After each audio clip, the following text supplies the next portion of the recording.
বাবু সোনা তো কিছুই বলছে না।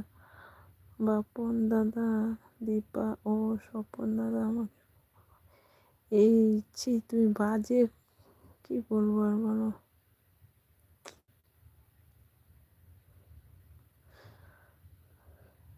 ফালতু ফালতু কথাগুলো বলছে, আমি তোমাকে কি বলবো, তুমি তো বিশ্বাসই করছো না আমার কথা।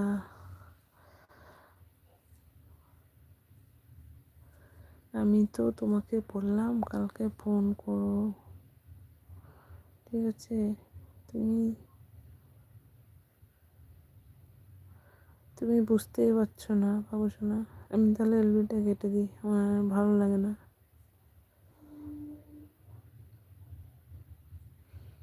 আমি এলবিটা আবার কেটে দেবো। যা ভাবলাম এলবি একটু রাত্রে করবো,